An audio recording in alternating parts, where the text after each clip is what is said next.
Hello, everyone. Welcome back to the Point. I'm your host, Noah Warren. Hope everybody's doing well on this Monday.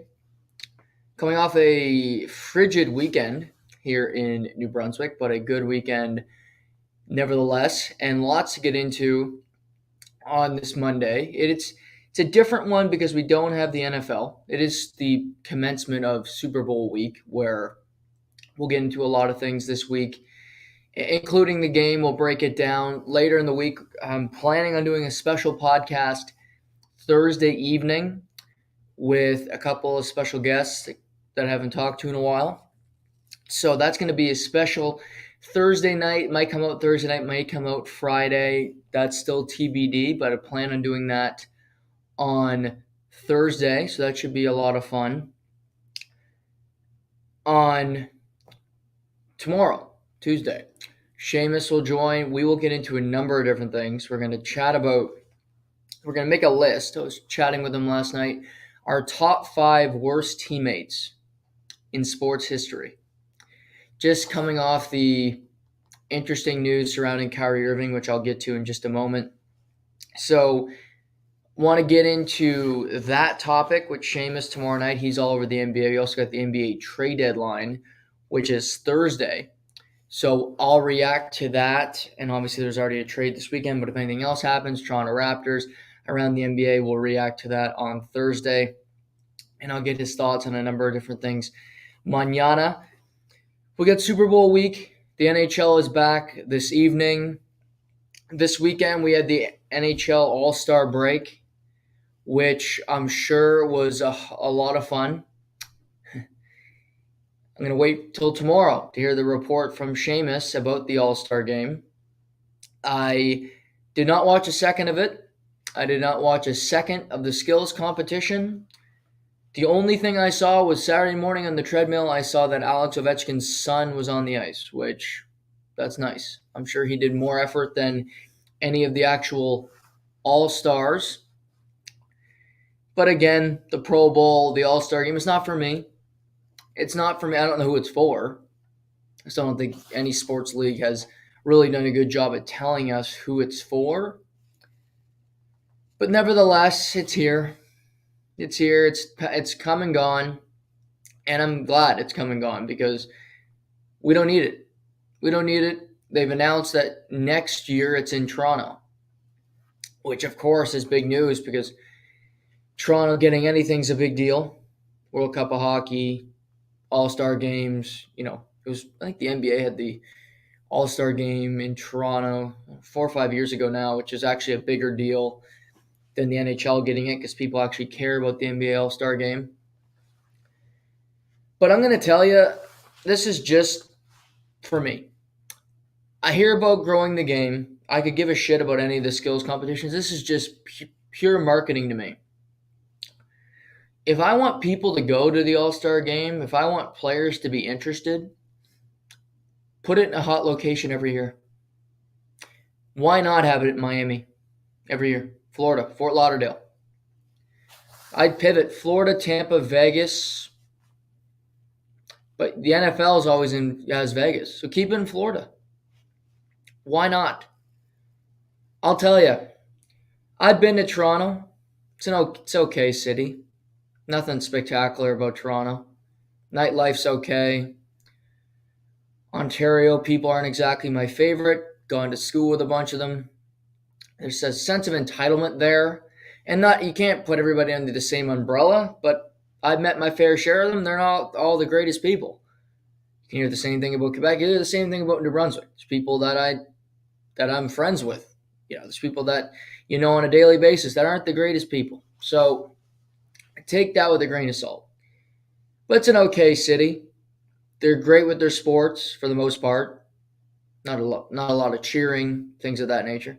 But they're proud of their sports teams. They continue to back them even when they don't win. Toronto Maple Leafs being the primary example there. But I'll tell you this: there's nothing compelling about Toronto, Ontario, in February. Nothing. It's cold. There's snow. -30. There's not one thing that I would want to go do in Toronto in February. If the NHL really wants people to go every year, have it in Miami every year. Having an All-Star game in Toronto, I'm not going. If I'm a player, I'm not excited for that. What am I doing after? There's one activity that I guarantee that the players are thinking of while they're in that city. I'm not going to touch on it on the podcast here. You can try to figure it out. That's it. You're going to go sledding? You're going to go skiing in your time off? No, you probably can't go skiing because it's a breach of your contracts. You can't do that. Going to go skate? No, you're sick of that. You've been doing that all year. Going to lay on a beach? No, you'll freeze your ass off. Can't go swimming. Can't do this. Can't go outside. What's appealing about Toronto in February? Nothing. Nothing. You know what's appealing about Miami? Yeah, beach, women, mojitos, other stuff that Toronto has but might be better. I don't know. Can't touch on that. Haven't tried it. So why it could be Toronto, it could be Columbus, any cold city in the winter sucks. Period. And I get it. I'm Mr. Warmth. I'm Mr. Weather. Weather's so important to me. I'd rather be warm and miserable than cold and happy. Yes, it's true. Make it freezing outside. I don't care. I might be having a good day. I still walk outside after I do this show. It's still winter. You're not happy. You're happy for 5 seconds. You got to sit in your car freezing. I mean, the amount of people this weekend that just reconsidered what the hell they're doing. I mean, come on. Blowing winds. It's minus 30. People freezing. Oh, big heavy coats on. Man, is that fun? That's what's going to happen in Toronto. There's no golf. There's no beach. There's no women. If I'm going to buy an overpriced drink, I'm going to be outside at a bar where I can go for a dip. Go buy an overpriced drink at some bar in Toronto? Ugh. No thanks. Spend a huge amount of money on tickets because they'll be more expensive in Toronto than they are in Miami. Miami's better weather. Happy for the Leafs fans to get the All-Star game. They get a big event. But I'm telling you, if I'm the NHL, this is another failure. You have to go somewhere different every year. You have to have a person from every team every year. The NFL does it in Vegas every year. Do you think they give a shit what people in Memphis, Tennessee think? Or do you think they give a shit what people in the Meadowlands think? Or Baltimore? Or Cincinnati? No. You know why? Because their brand can withhold any of it. And guess what? People in Cincinnati? No. Hey, why would we want to have it here? We're fucking miserable. Let's go to Vegas. Let's go somewhere. Let's not go here. Why isn't the Super Bowl in a cold weather city ever? Oh, yeah, because it's miserable. Oh, yeah, because the weather conditions will stink during the game. My God. The NBA All-Star game, I think, is in Utah. I'll have to double check that with Seamus tomorrow. He'll know that. He's an All-Star game correspondent. Utah? I don't want to go to fucking Utah. Salt Lake City again. It's appealing about Utah in February. Not much appealing about Utah any time of the year, but that's just a basic thing for me. To think that you have to go to a different location every year is asinine. You don't. The most important part of that weekend is getting players happy to go. Nobody opted out. Why? Because it was in Miami. Why did Alex Ovechkin go? It was because they promised that they put his kid on the ice? No, that's not why. Was it because he knew he had a couple 5 days off before? No. Probably because he knew he was going to go to be in Miami anyway. So 2 birds, 1 stone. I'm already here. Okay, I'll dress up for a day and then pack her in. And I'll stay here for another 5 days during my bye week. Seems fair. Seems logical. Do you think he goes to Toronto next year if he's an all-star? Which I think he will be, because why not? It's Alex Ovechkin. There'll be opt-outs next year. That's an early prediction. We're a year away from it. I'll come back to it if I'm wrong. Don't think I will be. There will be opt-outs in Toronto next year. Why? Because it's an okay city. And it'll be hyped. It's in a Canadian market. And Overdrive and Real Kipper and Tim and Squid will talk about how great it is that the All-Star Game's there. But guess what? We all know the facts of life. When you're not in a warm city and you've been living in a cold city all damn winter long and they want you to fly to another cold city to go on the ice for a skills competition where you're not even fucking trying, or the alternative is you can go to a beach, sip on margaritas for a week and not do that, I know what I'm picking. I think 95% of the population is picking the beach. Because I'm sure all those media guys who are covering the Super Bowl are miserable that they're in Arizona this week. Oh, they're dreading that. They hate themselves. They're in Arizona, not in Portland or Minnesota or the Meadowlands. No, let's have it there. No. Stupidity. That it has to be somewhere different every year. No. NHL All-Star Game should be in Miami, Tampa every year. You want players to go? Fans will more likely go to Florida than Toronto. Unless you got tickets to a game, to a Leaf game, you're not going to Toronto in February. Why? Weather might screw you up. You might not get your flight there. 2, the weather sucks. 3, the city's not that great. Sorry, Ontario people. But there's my rant to start off Monday. Super Bowl week, All-Star Game. But we'll get a more in-depth report from Seamus tomorrow, because I know he probably watched a lot of it. He's maybe put some bets on it or had some fantasy crap. I don't know if you can do that with the All-Star Game. I don't have any time for that. Life's too short. But I'll tell you what, this weekend, pondering what we're going to talk about on today's show. I have a number of different ideas. I want to talk about some teams that have been good and bad in the NHL, MVP frontrunners at this point. But then on Friday, as I'm heading up to the great city of Fredericton to visit some friends and watch my sister play hockey, I get an update that Kyrie Irving has asked the Brooklyn Nets for a trade ahead of Thursday's February 10th trade deadline. 9th, pardon me. February 9th's trade deadline. So, initially I see this, and I'm a bit surprised, but then I think to myself, Noah, why are you surprised? We're talking about Kyrie Irving, the man who quit on LeBron James. Kyrie Irving, a man who quit on the Boston Celtics, and then the Boston Celtics got better after he left. And now Kyrie Irving, after going through the whole COVID thing, after showing a really bad sense of character when you started to talk about Jewish people and being really anti-Semitic earlier in the year. That's all this season, by the way. We had to go through his rants about being anti-Semitic. He's not talking anymore. He's finally shut up. Brooklyn Nets go 18-2, and Kevin Durant gets injured. And then on the Friday before the trade deadline, Kyrie Irving says, trade me.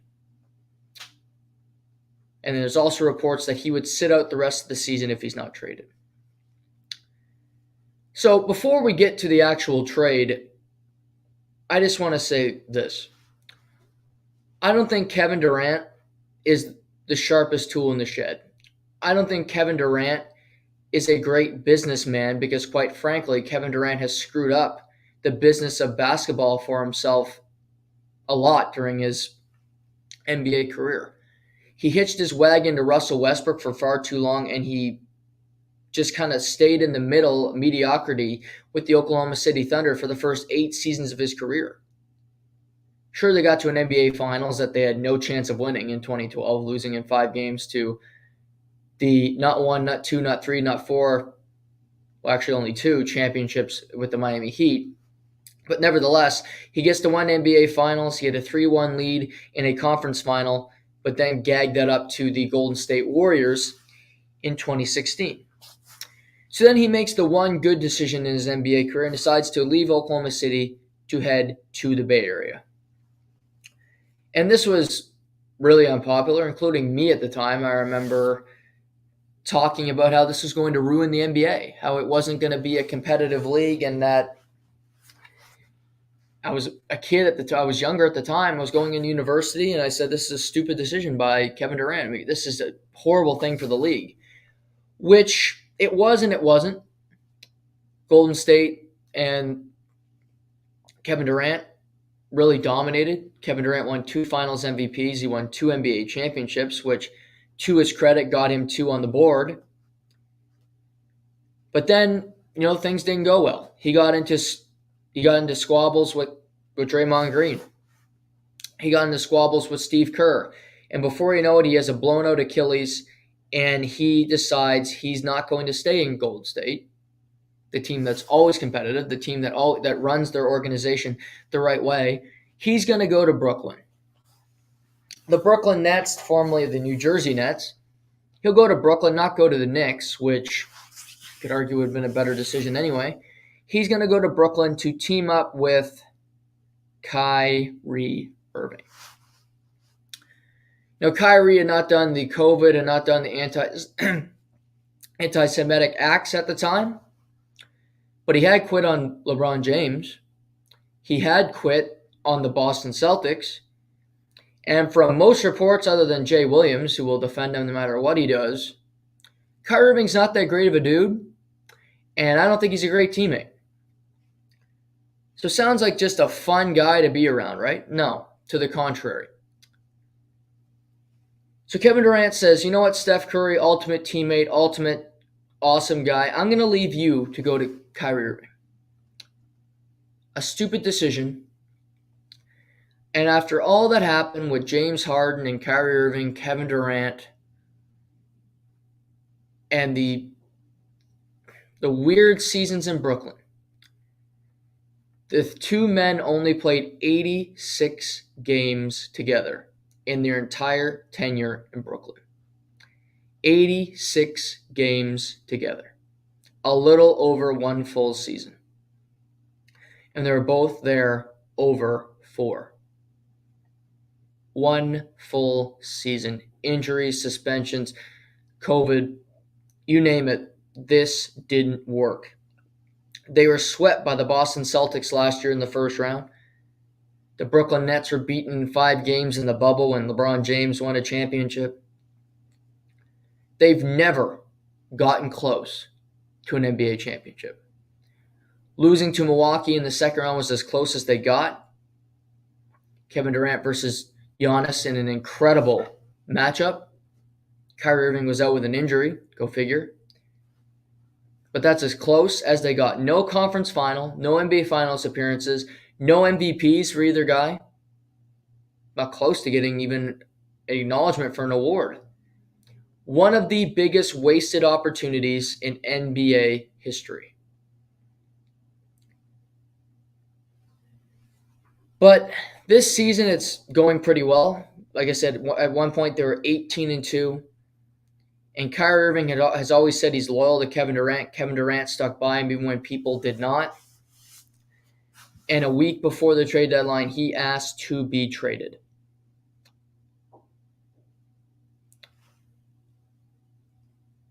To me, Kyrie Irving can be defined as, I can only describe him as a narcissist. As a narcissist who cares more about himself than he does anybody else, which you could argue that as people, we all do, which to a point, yes, but he cares more about the little things more than he does the bigger picture. He cares more about the nail he just chipped than his overall day. He focuses on the little things. Don't watch the movie, Little Things, but he focuses too much on the little things, not about the big picture.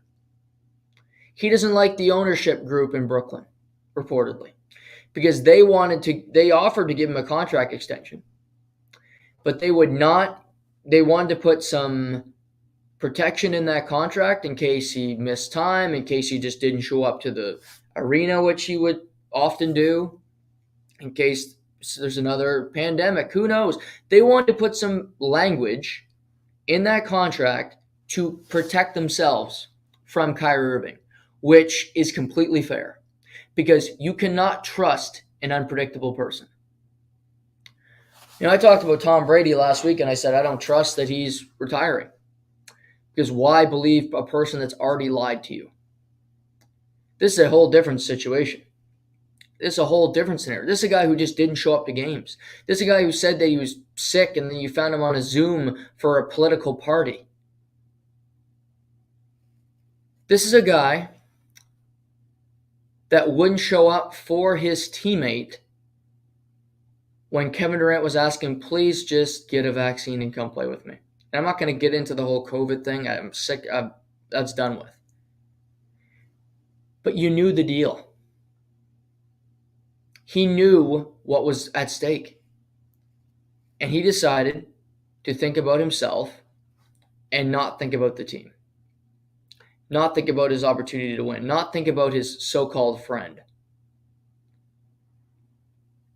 He is a team obliterator. Because everything he touches blows up.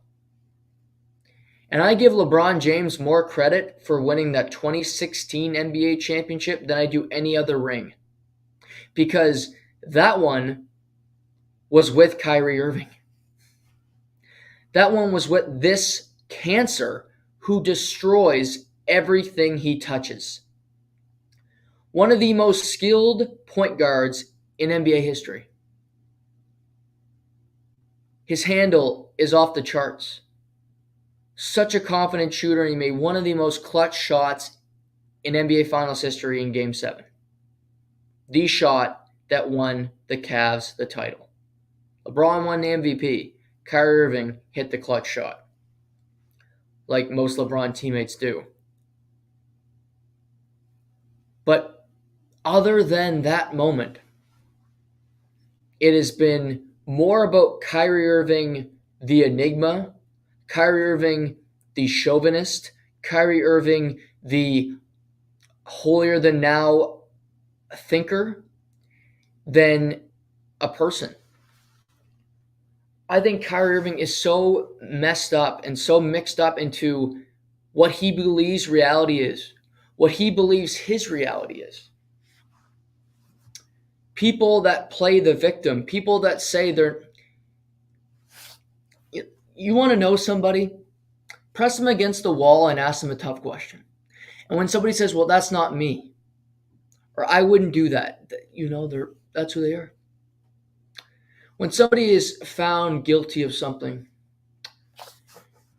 or take this example. I've heard this in a lot of movies, and it's something that, when you go through and you feel like you've gotten burned in life, this is something I do. So, for instance, you ask somebody, I heard somebody got hit by a car up the street. If they find the person that hit our friend with the car, what should we do? What should we do to punish the guilty person? And if that person says, well, we should lock him up and he should be in jail for the rest of his life, that person didn't do it. Why? Because they have nothing to hide. Because they have a conscience that's clear. They're just making a rational decision based on the information that they've been given, and they think that person deserves some punishment for his actions. If you ask that same question to a guilty person, they will say, well, I don't know. Maybe we should hear the full story. Maybe we should let them off the hook. Maybe we should, learn more about what's happening. Why is that? Because they are guilty. They don't want to face the music. Kyrie Irving didn't want to face the fact that he let down Kevin Durant. Kyrie Irving didn't want to face the fact that he was an anti-Semitic piece of shit at the time involving the Jewish community, that he was spewing propaganda. He was promoting hate to a group that has been marginalized not as much as black people, but more than any other group of people in human history, if in my opinion. If you haven't heard of it, look up the Holocaust. And yet, it's always never his fault. It's always something else. It's, you don't understand me, you don't get it. And yet, the one thing you could say is that through all of it, Kevin Durant stayed loyal to this person that did not deserve loyalty. And what I find interesting, just looking at this through a lens of friendship, it's very hard when you really like somebody, you love somebody, you might be friends with that person, and you really care for them. And you can't see, or you don't want to see, what they're doing, what kind of person they are, how they're treating you, or how much they really value you. They might be taking advantage of you. Kevin Durant was sick of Russell Westbrook. I think that might have been a personality thing. I think that also might have been a fit issue in basketball. He eventually said sayonara to Westbrook in OKC. But after 8 years, he did say goodbye. He did have the strength to say, I'm leaving you. But he never did with Kyrie Irving, and he never really criticized him. He never did. So what that tells me is that Kyrie Irving is something incredible, that Kevin Durant never wavered, never thought about deserting his friend. He asked for a trade this past summer, but that was never going to get done. Those trades were never close. He wanted Kyrie Irving in the trade in a few of these scenarios. He wanted if they could get back together in a location somewhere. It was always about us and not me with Kevin Durant. And yet here we are on Monday, February 6, 2023. And Kyrie Irving is a Dallas Maverick, and Kevin Durant remains in Brooklyn looking around for his friend who is no longer there. I have to think Kevin Durant feels a bit ridiculed. I have to think he feels a bit small in this moment because he did a lot for him. He re-signed in Brooklyn. Why? To play with Kyrie Irving through it all. He stayed and played this season after asking for a trade. He's played phenomenal when healthy. Now he's injured but he can't play, and now here we are. And Kyrie Irving gets his wish. Well, maybe not his true wish, but he gets to go to a new city, a new location, and has a chance to win a title and maybe get a long-term extension. Kyrie Irving was traded to the Dallas Mavericks for a 2029 first, a 2027 second, stretch forward Dorian Finney-Smith, and shooting guard Spencer Dinwiddie. This pairs Kyrie Irving with Luka Doncic. And now the Dallas Mavericks have one of the most deadly guard tandems in recent NBA lore. Luka Doncic, who's a prominent MVP candidate, and Kyrie Irving, who I've mentioned already on this show, one of the best ball handlers in NBA history. For Dallas, I get why they do it. Mark Cuban, the great businessman Shark Tank fame, my favorite shark, personally, I'm a big Shark Tank fan. Mark Cuban won an NBA championship in 2011 with the best European basketball player of all time, Dirk Nowitzki, alongside Jason Kidd, who's the current head coach of the Dallas Mavericks. And this offseason, the Mavericks, who made the conference final, let Jalen Brunson walk out the door. Brunson left for the New York Knicks to be closer to his father, who's the assistant coach. And the Mavericks did not replace Brunson on the team. Doncic did not have a second star. Seamus and I have debated on the show, who's the Dallas Mavericks' second best player? Who do they turn to? Is it DTR? Is it Spencer Dinwiddie? Is it Christian Wood? There was nobody that stood out as their second best player. So now we know it's Kyrie Irving. Luka Doncic has one of the highest usage rates in the NBA. Kyrie Irving likes to possess the ball as well. How is this going to work? I don't know. You look at it and you say, well, these two skilled players, this should work perfect. It didn't work in Brooklyn. It didn't work in Boston. Didn't work in Cleveland until LeBron showed up. So maybe this will work. Maybe it'll work for a while. And for Dallas, they have to look at it and say the West is wide open. The Memphis Grizzlies are in a tailspin. They fight more people than they play good basketball. The Minnesota Timberwolves are a big disappointment. The Denver Nuggets are the best team in the Western Conference, and they have the best player in the NBA. Well, second best player in the NBA. Forgot about Giannis. But they have Nikola Jokic, who is in line to win his third straight MVP if the season ended today.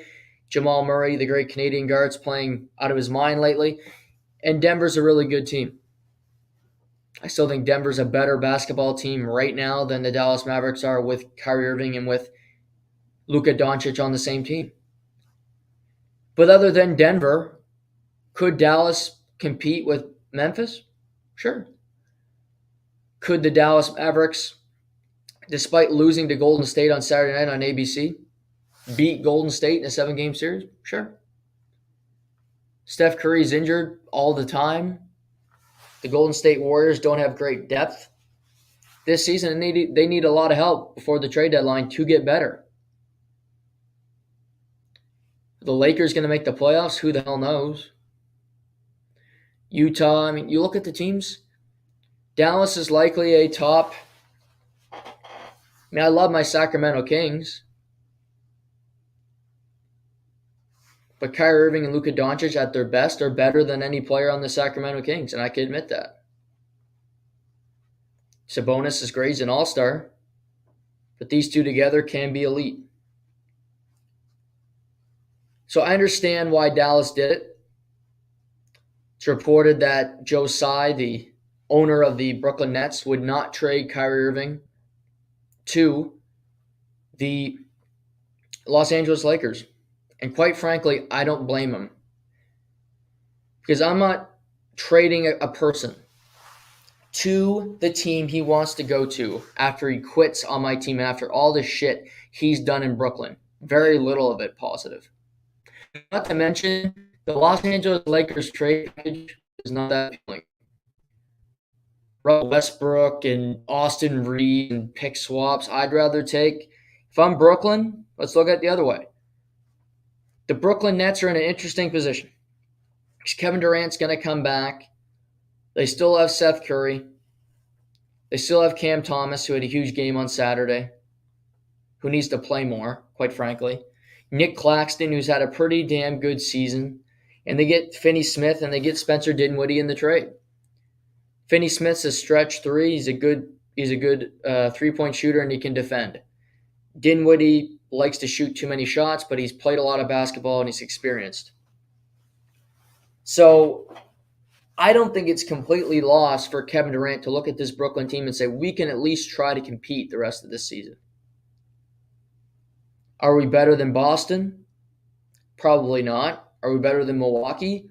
Probably not. Are we better than Philly? Maybe. Could we beat Philly in a series? Maybe. Philly's disappointing all the time. They're like Brooklyn. Could we beat the Knicks? Sure. I think they can beat the Knicks with the team that they have now. Could you beat the Pacers? Yes. Could you go through it? I still think Brooklyn, with the new team that they have, can be a top 5 team in the Eastern Conference, which you might not think is that impressive, but they could get home court. I think they could get home court with the team they have. The Cavs are a good team, but could you be in that mix? Absolutely. Yes. So I think Brooklyn did well to get what they got.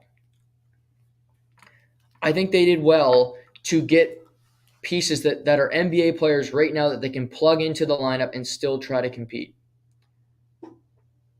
There's also the other option where Stephen A. Smith said today on First Take on the Mothership that the Boston Celtics are inquiring on Kevin Durant. They wanted him in the summertime, reportedly. Brooklyn wanted too much in return. He said that Jaylen Brown, that name is being floated. So, if I'm Kevin Durant, I want to win a title really badly, obviously, but you also want to shove it to Kyrie Irving. If I'm Kevin Durant today, he's 34 or 35 years old. Who knows how many great years he has left? If I could be traded to the Boston Celtics, do it. Trade me to the Boston Celtics and I have a better chance to win a title than I do in Brooklyn, despite the fact that I think they're a decent team with Kevin Durant on that roster. I would rather have Kevin Durant than Jaylen Brown. I said this in the summertime. Kevin Durant's a better player than Jaylen Brown. Jaylen Brown's great. He's not Kevin Durant.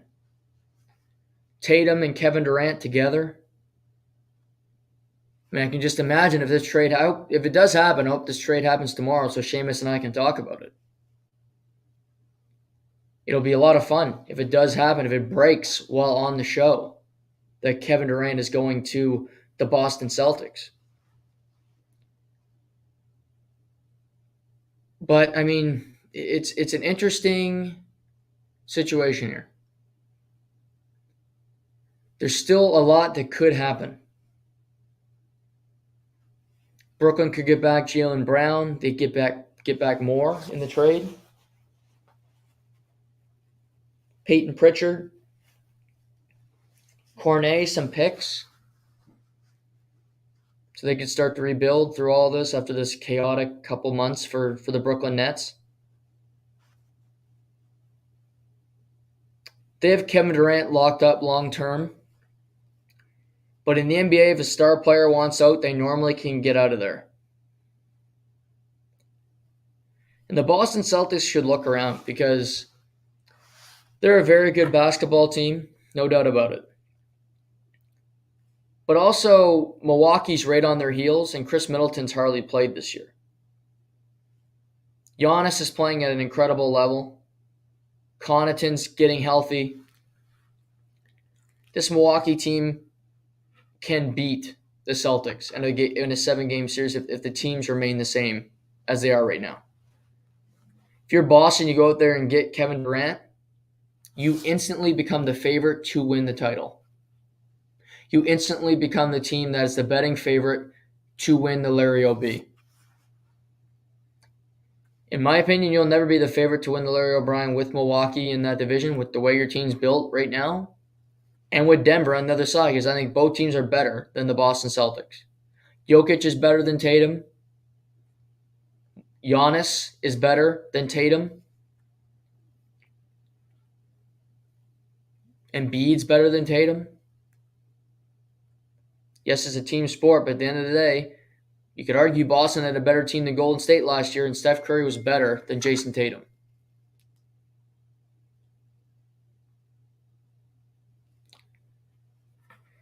Fascinating stuff, the NBA. There's always seems to be something that's going on. Kyrie Irving is quiet for a couple weeks, and then in less than 48 hours, he maneuvers his way out of Brooklyn to Dallas.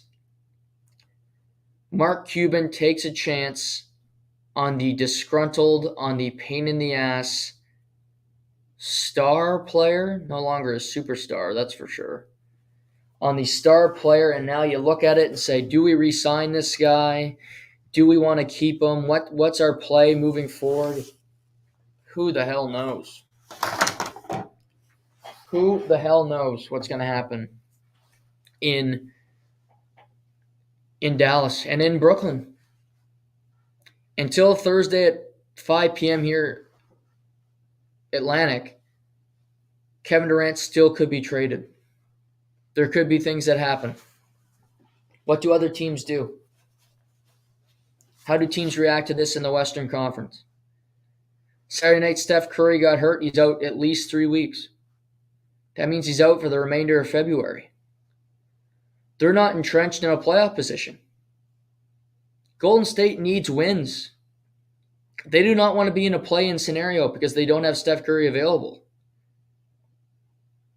At first you think, well, Alex Caruso is enough with this team. Maybe you add a couple things. If you don't have Steph Curry for 3 weeks, it's a long stretch to not have your best player. Thankfully, there is the All-Star break in there, so you don't have as many games. But still, does Bob Myers and Golden State look in the mirror and say, are we good enough to beat Dallas? Because I think Dallas is a good team, certainly, with these two guys. But I don't love their depth behind them. Reggie Bullock is not a three-point shooter I trust. I think Dorian Finney-Smith's the better player, and that's why Brooklyn got him in the trade. Spencer Dinwiddie's a reliable guy. He has been since he got to Dallas. He was better in Dallas than he ever was in Washington. In a lesser role, quite frankly, but I think he was a better player. He knew his role and he did it extremely well. So through all this trade deadline drama and what might or might not happen, in possibly tomorrow, LeBron James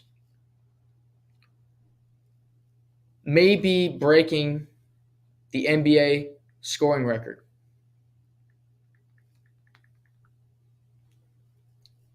He is a few points back of Kareem Abdul-Jabbar, and the Lakers host the Oklahoma City Thunder tomorrow night. So the record could be broken tomorrow, but then there's the odds of this happening. Thursday night, the Lakers host the Milwaukee Bucks, the two teams that Lou Alcindor and now Kareem Abdul-Jabbar played for. So does LeBron break the record against the Oklahoma City Thunder, or does he not score as many points and break it against the Milwaukee Bucks with likely Kareem Abdul-Jabbar in attendance? A record nobody thought was going to be broken, but is now certain to be. Tuesday's game is on TNT. I'm sure Thursday's game against Milwaukee will be on TNT as well, so it'll be national television. When this happens, the game will stop. I think we'll see a picture between the two men. And I equate this record to Wayne Gretzky's goal record being broken by Alex Ovechkin in the not-too-distant future. Nobody thought it would happen, but it's going to. LeBron James is an incredible player, an incredible athlete, and what he continues to do at the age of 38 is truly unprecedented. His longevity is out of this world. 38 years old, and yet he still continues to carry the Lakers on his back. Alex Ovechkin continues to score 40 to 50 goals a season in the NHL, despite all the wear and tear. He's going to break Gretzky's record despite the fact that he's gone through lockouts, that he's gone through work stoppages, Olympic breaks, you name it. He's still going to break the record.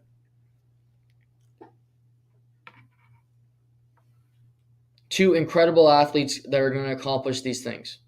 Ovechkin won't break the record this year, but we will see LeBron break the scoring record this week. This week. So I will be on watch for that because thankfully when you don't sleep, you're up all the time anyway. But I want to be awake. I want to be present for when this happens because, quite frankly, it's never going to happen again. This scoring record will never be broken.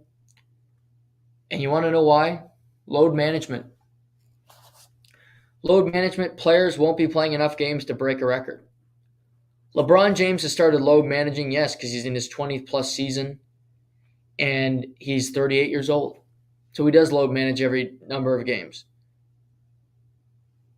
But early in his career, he didn't sit out games. He played. He played, and he did whatever he could to help his team win. He's played in more playoff minutes than anybody ever. He's been to 10 finals, 4 and 6.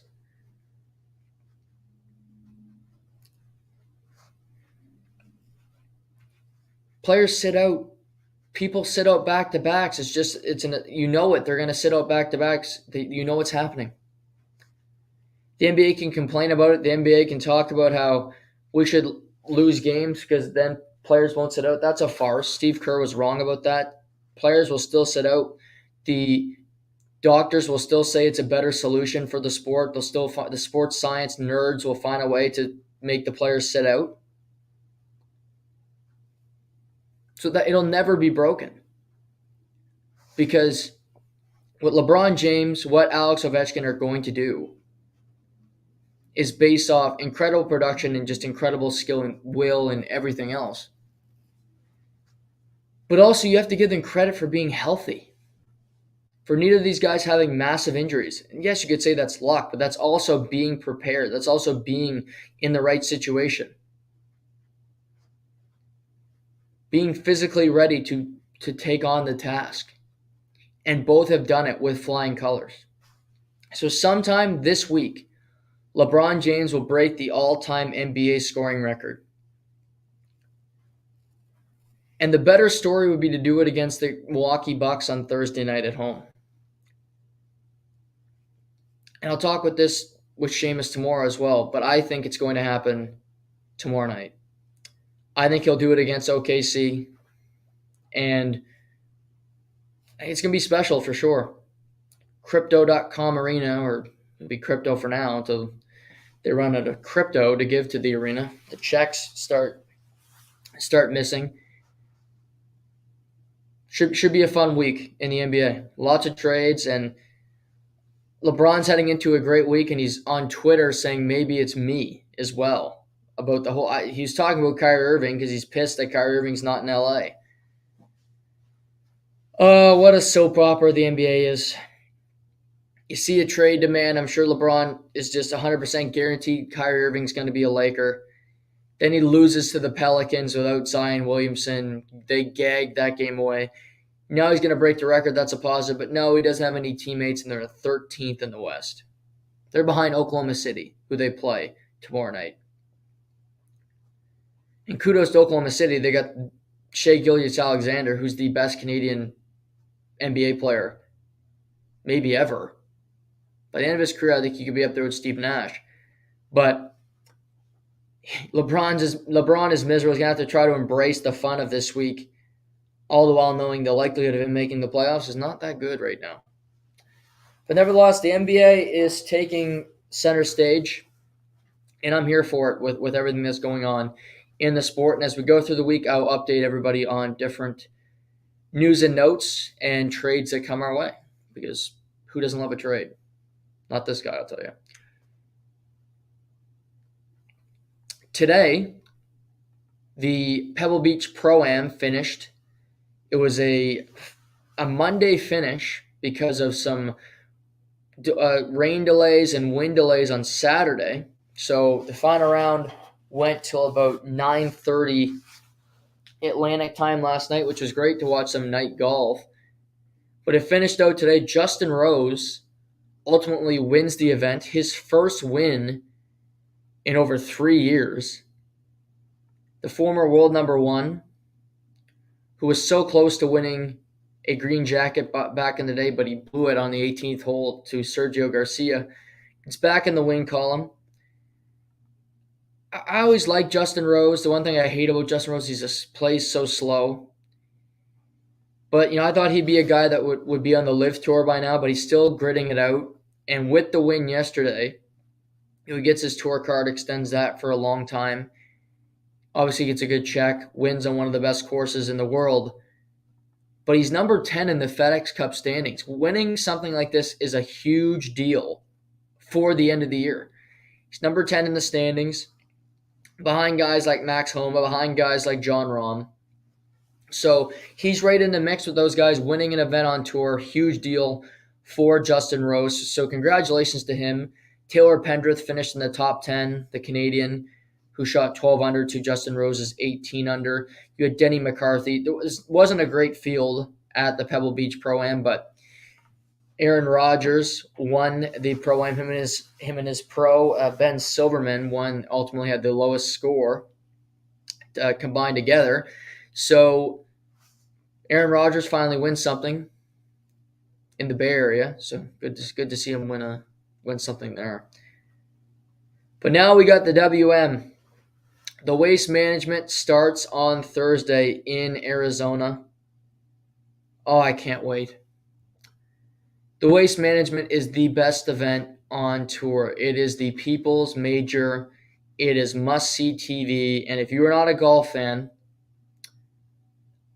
I used to be you. I gave it a chance, like UFC, like every other sport. You got to give it a chance. Watch the WM. Go on the Golf Channel. And maybe it's not fair because I'm always on the Golf Channel. I love the Golf Channel. But go on the Golf Channel on Thursday night from 4 to 8 on the Golf Channel. If you got cable, there's the Waste Management Open. Just watch the 16th hole and all the anarchy that takes place in that hole. And then this weekend on CBS, you can hear Jimmy Nance talking about the Waste Management. And then you can watch the WM on Sunday and it leads you right into the Super Bowl. My goodness gracious. It's just superb.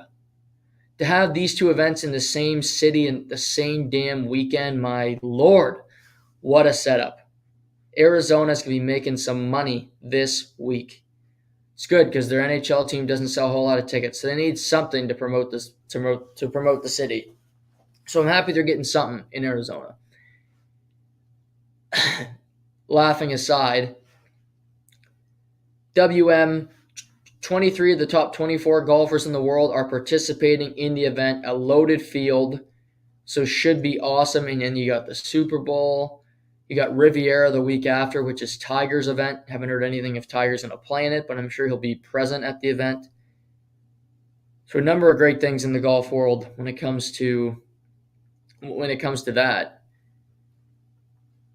It's also nice that the Pebble Beach Pro-Am, I saw yesterday afternoon, Jason Bateman was playing in the event. Will Arnett, the Canadian, was his caddy, which is pretty cool. Jason Bateman is obviously from Ozark fame and a number of awesome things. Will Arnett was in Arrested Development, and he was in Blades of Glory, and he's from the Ontario area.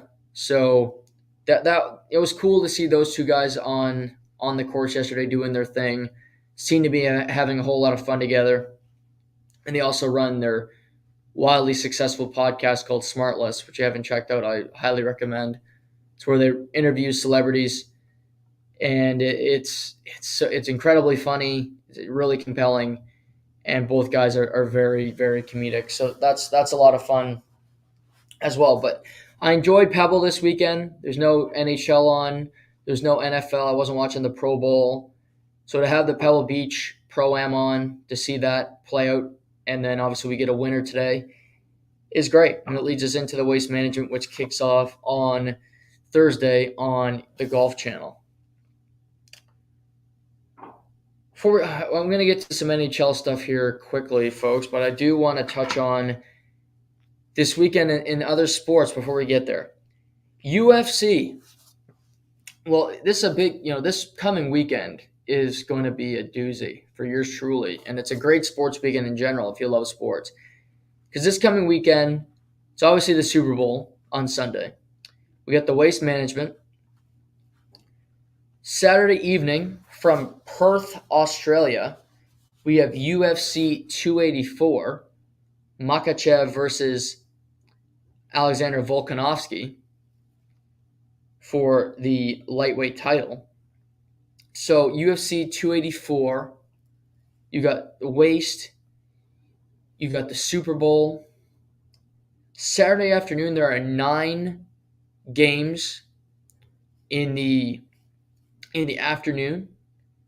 9 afternoon games on Saturday before 5 o'clock. So you have all that. You have the Waste. You got NBA trade deadline, all that news this weekend. I'll throw this in there because you got to know your audience. It is communications. You got Leafs Columbus. Who can't wait to watch that game? Yeah, probably miss out on that one. Just hedging, but I might miss out on that one. But you got all those. It's an awesome. You got college basketball, which I'm starting to get back into. Past couple weeks, I'm watching a lot of it. Purdue loses a game this weekend to Indiana, who's a good team. I like Indiana. Tennessee got no great team. It's going to be a hell of a lot of fun at during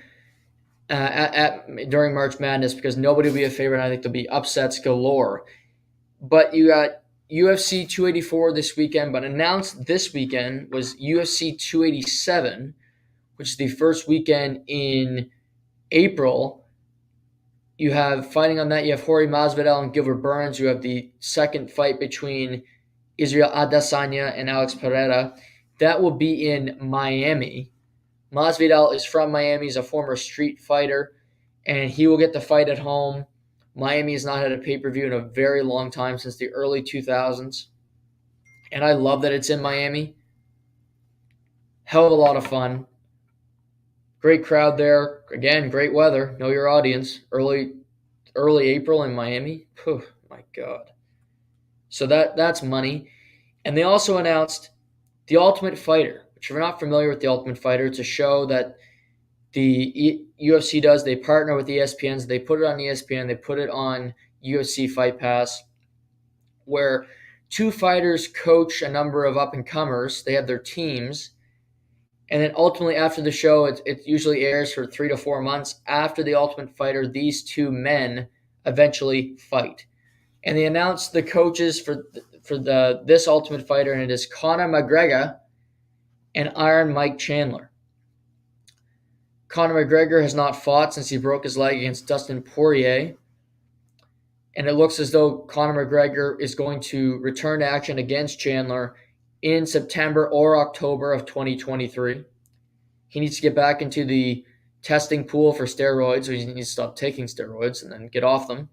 So him and Chandler will fight. They'll coach. I think The Ultimate Fighter will be a hell of a lot of fun. McGregor brings his own energy. Michael Chandler is one of the better interviews in the entire sport. He's a very fun fighter. He gets a lot of promotion because he is a lot of fun, because he's an interesting personality. He doesn't win all of his fights. I think it's a fun matchup. It's a good fight either way, because these 2 can headline a pay-per-view without having it being a title on the line.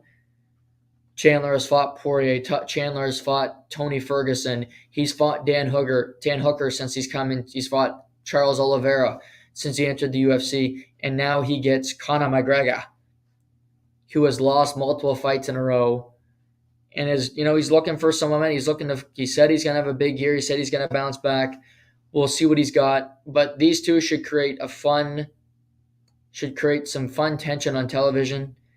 And ultimately, I'm a person that watches UFC. I watched UFC this weekend. I watched Derek Lewis fight Sergey Spivak at 4:30 in the morning. I watch every UFC event. It doesn't matter to me. So they have me hook, line, and sinker. I watch Bellator, which is another MMA promotion, on CBS Saturday night, which was a bit of a flop, quite frankly. But I watched that. So they got me. But I don't need to see Conor McGregor to tune into an event. But for the casual fans, this is maybe what you need. You need to see Conor McGregor back into the octagon. It doesn't do anything for me personally. But should be fun for the people that need that. Nevertheless, people that believe Conor McGregor is still a great fighter, he's got a good chance of beating Michael Chandler. So you have that to put on your mantle. The NHL returns tonight. No games since last Wednesday. And you have a number, 3-4 games per night this week. So tonight we got Lightning Panthers, little battle of Florida. Islanders play the Flyers, so Bo Horvat will make his debut. Canucks are in New Jersey, so the Hughes brothers will clash against one another. Flames are in New York. You got Ducks at Dallas. And Minnesota is in the desert to play the Coyotes. So over the weekend, we did get some news in the NHL front. Started off Friday where Dylan Strome, the former Anaheim Duck, Anaheim Duck, former Chicago Blackhawk, Dylan Strome, who's had a good season for the Washington Capitals. He was on a one-year deal, kind of a prove-it deal. He signed the identical deal that his brother did in Anaheim. He signed a 5-year, $25 million extension, so 5 times 5 with the Capitals. And now he's with the Capitals long-term on the same contract that his brother Ryan is with the Anaheim Ducks. I think it's cool that they have the same contract. It's a bit rich for me. I'll put it that. The way Washington has been structuring this, they keep re-signing players that have been good for them in the short term. They want to keep the team competitive because they have Alex Ovechkin there, which I get it. You still have John Carlson. You have Nick Backstrom, who is currently healthy. Tom Wilson is still present. You signed Darcy Kemper in the offseason to be your starting goaltender for the long term. So I understand this. I think $5 million for what he gives you, it's a bit much. I think you could, at $4 million, you'd feel better about it. But again, they sign him up. I think some of Washington's deals have been a bit rich for me, and I don't agree with all the signings that they've made to keep this team competitive. But hey, you know what? They're going to try to make the playoffs this year. They're going to try to be competitive for the next number of years. So we'll see. I don't love it. We also learned that Mark Stone had his second back surgery in under a year, and he is out indefinitely, and he could possibly miss the remainder of the regular season. What we're hearing from reports is that he should be back come playoff time if Vegas is to make the playoffs. Well, this creates an interesting opportunity because this creates over $8 million in salary cap space for the Vegas Golden Knights, who are a team that are cap strapped. And this creates them a window where they could add a big name player. Maybe, do you think of a guy named Timo Meier? That's number one on every trade bait list. He's rumored with the New York Rangers. He's rumored with the New Jersey Devils. He's now rumored with the Vegas Golden Knights. San Jose's looking to move as many pieces as they can because they want to be in the Connor Bedard sweepstakes. For Vegas, they need to do something. Jack Eichel's been really disappointing for the past 20 to 25 games. He doesn't seem as motivated. He doesn't seem as enthused. And he may be getting a little bit of Jake DeBrusk syndrome like Jake DeBrusk had in Boston with Bruce Cassidy as a head coach. He checks out a little bit. He doesn't compete as hard. And they have a similar motor where DeBrusk has a little bit more fire than Jack Eichel does. But at the same time, you don't see that oomph. You don't see a spark from Eichel. You don't see him want to compete for pucks. He's not getting in on the forecheck. He's not trying to create offensively. And I think Vegas looks around and they've had a similar pieces forever. Riley Smith is still there since day one. Marchessault's been there since day one. Bill Carlson's been there since day one, and they have a good team. Don't get me wrong, they do. Shea Theodore's a stud. Alex Pietrangelo is one of the best defensemen in the NHL. Alec Martinez, when healthy, is still very competent. But with all that being said, they played 51 games this year, and they have 62 points. They're behind Seattle. They're behind Los Angeles at this point in the season. And Edmonton is 2 points back of them. And I'll be honest, I think Edmonton's a better team than Vegas at this point. I think Edmonton, gun to my head, is the best team in this division. I think Edmonton's as good as Seattle. I think they're better than LA. They beat LA last year in the postseason. I think they're better than Vegas. They're certainly better than Calgary. So I think Vegas does have to do something. I think they do need to be aggressive, because if you're without Mark Stone for the rest of the regular season, how good are you going to be? How competitive are you going to be? Chandler Stevenson's a very good player. Marchessault, Riley Smith, I get it. Logan Thompson's been solid, but they're without Zach Whitecloud in the back end. They're without Nolan Patrick. They're without Robin Leonard, Mark Stone, Mira Manoff. You're without key pieces of your team. You're without your captain. If you have that space available, it doesn't make any sense. They're a team that wants to win now. They hired Bruce Cassidy to win. And I think every team in the Pacific Division has to look in the mirror and say, you know what? Let's be aggressive. Why can't we get to a conference final? Edmonton's got flaws out the wazoo. Their team is so flawed. They still have Jesse Puljujarvi on this team. They play him almost every night. Jesse fucking Puljujarvi. But you have Connor McDavid, the best player in the NHL. No debate. You have Jack Campbell, who's starting to find it, who I don't trust, but do I trust? I've been over the LA goaltending. Do I trust Phoenix Copley? Hell no. Do I trust Jonathan Quick? No. Do I trust Jack Campbell as much as I trust Logan Thompson? Sure. It's a wash. Or Stuart Skinner. Whoever. They're the same goalie. Either one of them. If you're Edmonton, you should look around and say, we got Calgary, Vegas, LA, Seattle in front of us. Okay? Why can't we? Let's get out of this wild card position. We got 30 games to get out of wild card position. Let's finish in the top. Let's finish first, hopefully. Although that could be a trickier position, because you might get a crossover team. You might get Colorado for all you know.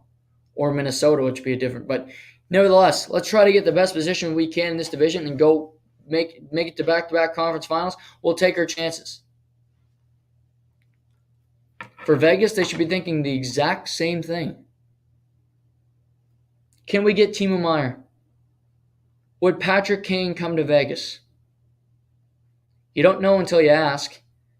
Patrick Kane addressed his future today, and he still said he's still undecided. Maybe he doesn't want to leave, and that's his right. He has a full no trade. He can stay in Chicago if he wants to. Doesn't want to move his family. He wants to stay there. I would want to try to win another cup, but I'm not Patrick Kane. I also don't have to move, but I mean, if I had to move to Vegas or New York, I'd be up for that.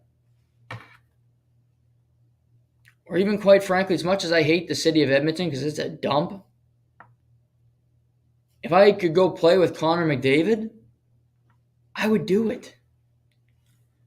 I mean, look at it. Zach Hyman has 60 points here at the All-Star break. He has more points than Mitch Marner and Bill Nylander. Zach Hyman. He has 60 points. Incredible the season he's having.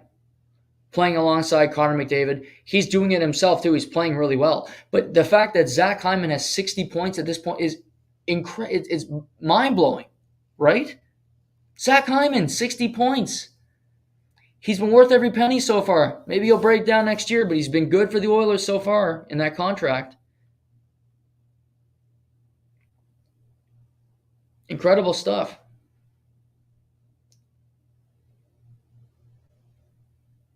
And this another, I didn't think Erik Karlsson at the All-Star break would be leading the NHL in defenseman scoring. Shocking. He's got 66 points. You know who's second in D scoring this season? Rasmus Dahlin. Rasmus Dahlin is second in scoring by defenseman this year in the National Hockey League. He has 10 more points than Cale Makar.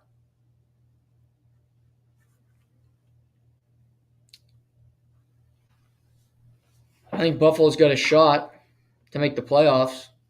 Dahlin's a big part of that, alongside my guy Tage Thompson. Buffalo's a point back at Pittsburgh. Pittsburgh's got a game in hand. Pittsburgh likes to screw everything up. They like to throw games away. They have about as much structure, and they play with none. They don't. The Pittsburgh Penguins, they don't have a plan. They don't play with any structure. I mean, Buffalo can make the playoffs, and Rasmus Dahlin continues to play the way he is. Dahlin's going to win the Norris Trophy over Erik Karlsson. Why? Because San Jose is irrelevant, and you make the playoffs, you deserve to win the award over the person that a team doesn't make the playoffs. Simple solution for me. How good were you? Your team couldn't even make the playoffs. Half the league makes the playoffs. Not that hard. If Buffalo can find their way in, Dahlin continues to play the way he is, if he can creep up towards Karlsson in points, he's winning the Norris Trophy, which I don't think anybody saw coming, including me, at this point after seeing the way his career started.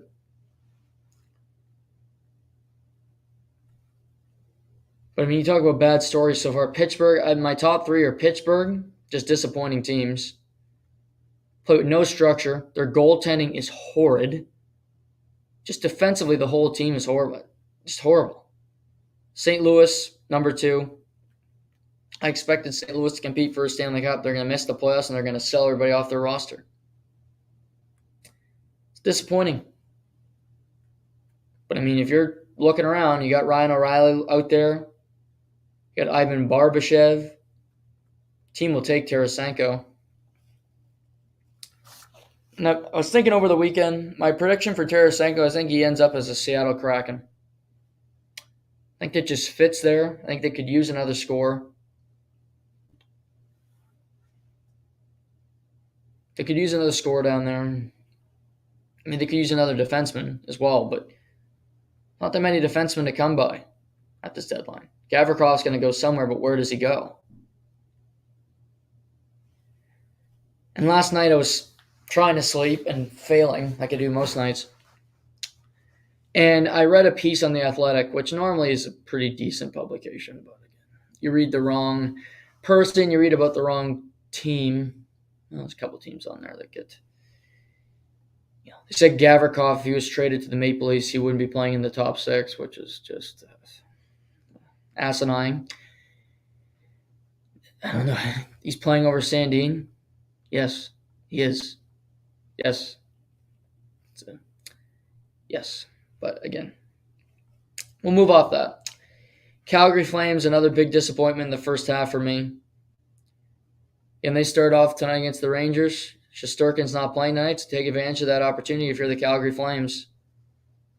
They have the second half. They have 30 games to try to figure it out and make the playoffs, because that'll be a massive disappointment. If both Florida and Calgary missed the playoffs after that big trade and everything they pulled off. The positive stories for me, number one is obvious, the Boston Bruins. 13 points up on the second place Toronto Maple Leafs in their own division. Ahead of the Carolina Hurricanes. Plus 40 goal differential. They have 7 regulation losses at this point in the season. David Pastrnak is playing incredible.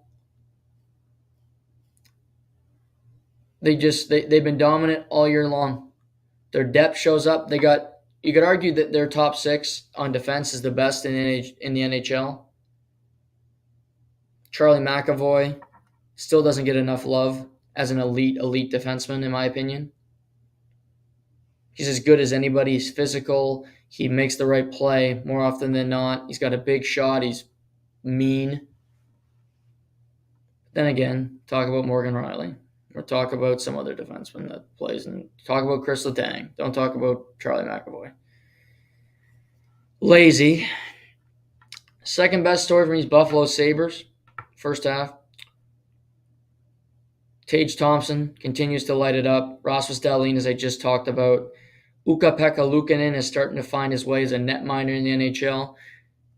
Jeff Skinner having a career revival, continues to find ways to put pucks in the back and have an impact. Dylan Cousins making a jump. JJ Paterka's playing. Buffalo's a lot of fun to watch. If you haven't seen Buffalo play, they're a fun team. Donnie Granado's got the team playing hard. They play with structure.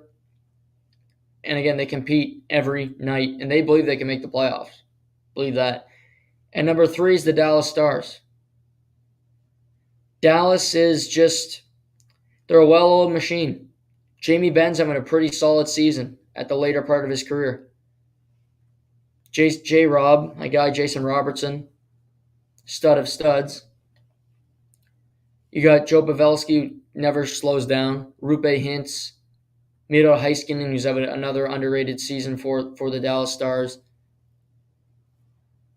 And you also got Jake Ottinger, who is one of the most solid netminders you can find, who's cheap, they drafted, and he's good at a young age.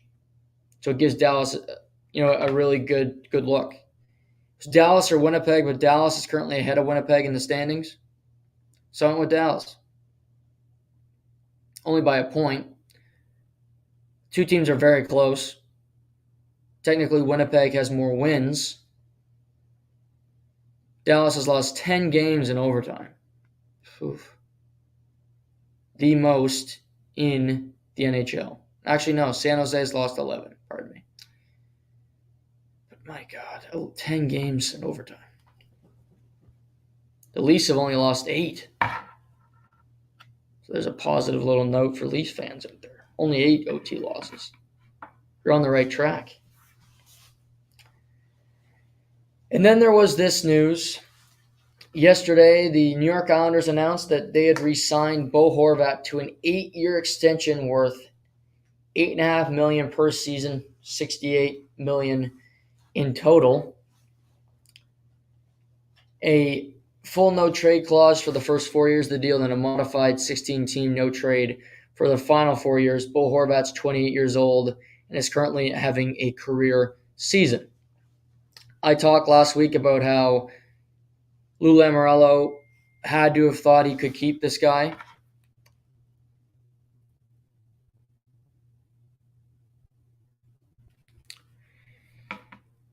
But Lou figured it out. He said he paid him too much and for too many years. Lou Lamoriello, let's quite frankly, could be dead by the time this contract's done. He's 80 years old. That's not to sound, morbid here, but it's just facts of life again.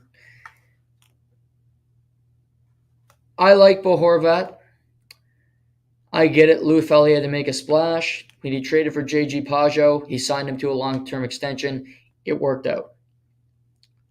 He trades for Bo Horvat. He needs more depth up the middle of the ice. He wants this team to compete. And he locks up Bo Horvat. Doesn't let him leave for nothing. I think Bo Horvat would have tested free agency, but he got the number that he felt he was worth, $8.5 million. And sometimes 2 in the hands, worth more than whatever in the bush. I'm trying to remember the saying now. That old-timey saying that I was told before. Is it 4 in the bush? Something like that. Anyway. An old fable that my parents or grandparents or some older person told me way back when. But you could think, okay, maybe I don't want to live in Long Island. Maybe I don't want to live here. But I got $8.5 million staring at me in the face.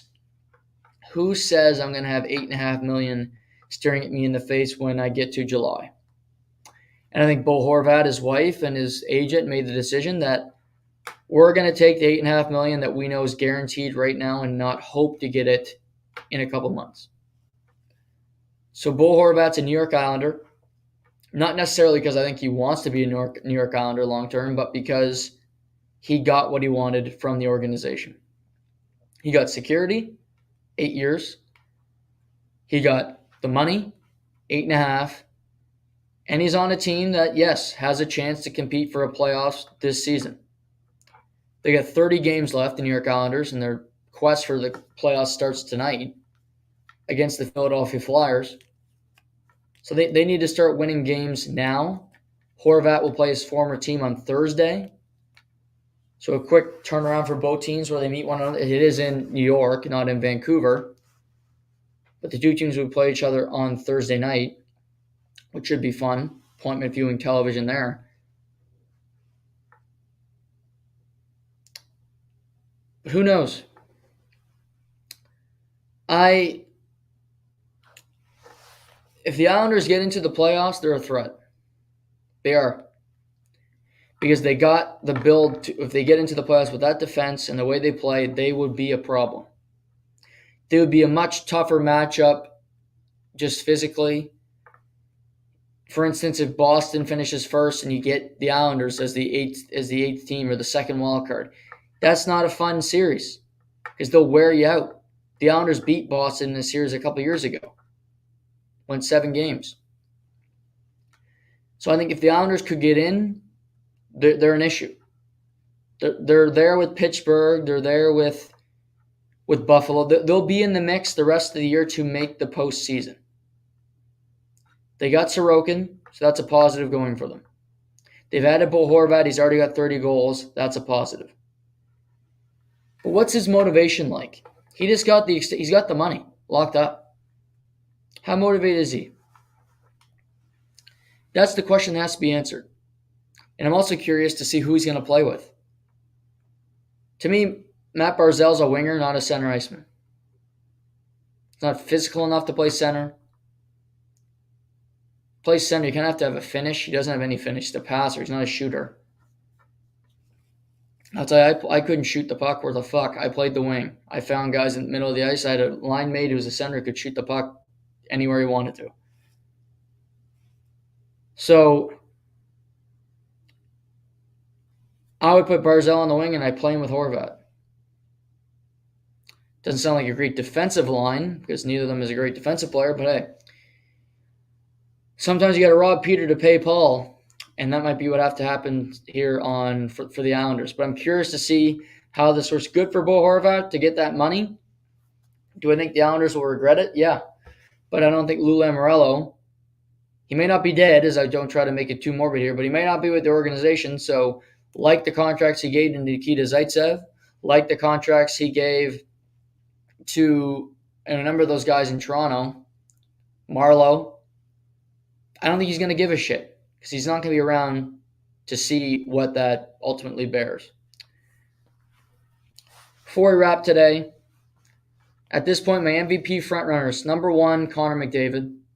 The most points, the most goals, and he's doing circles around the league. He's the best player in the world. Let's not overcomplicate this. He's number 1 right now. Number 2, David Pastrnak. To do my Boston guy impersonation. David Pastrnak, second in the NHL in goals. Everybody says he's only a goal scorer, which is a farce because he normally averages more assists than he does goals per year. He's as valuable a winger as any other player in the National Hockey League. Fact. He's better than Mitch Marner. He's better than another guy I have on this list who's my dark horse. Pastrnak is going to make $11 to $12 million in free agency. He's worth every damn penny of it. All he's done since he's come into the league is own it. Pasternak's having a great season. Like I said, you look at the points total. McDavid's got a great points total. Boston's a way better hockey team than Edmonton is. Pastrnak just scores goals. He's on a great team. They're up there. Pasternak's number 2. Number 3, I have Leon Draisaitl. Why? Well, he's as dominant as any other center in the National Hockey League. He's so good, Leon Draisaitl. Yes, he might be on McDavid's team, but he's on the best contract in the league, and he's one of the best players in the league. Period. So Leon Draisaitl is there. And my dark horse, this is my outside the box one. I have this guy on my list because of the team he's on and just the amount of injuries this team had and what they had to battle through to stay afloat. He deserves a lot of the credit for it. I have Mikko Rantanen as my dark horse. He's got 64 points. He's already got over 30 goals. And it's hard to argue he's not been one of the most valuable players in the NHL this year because they've had nobody healthy. They didn't have McKinnon. They didn't have Makar for a period of time. They haven't had Landeskog all year. They didn't have Newhook for a period of time. They didn't have Eric Johnson. Sammy Gerard didn't have goaltending. It was all on Rantanen. He scored. He got assists. He did whatever the team asked of him. So Mikko Rantanen, flat-out stud, deserves a lot of credit for what this team's accomplished this year and in the position they're in heading into the second half of the season. So lots of NBA drama, lots of NBA rumors.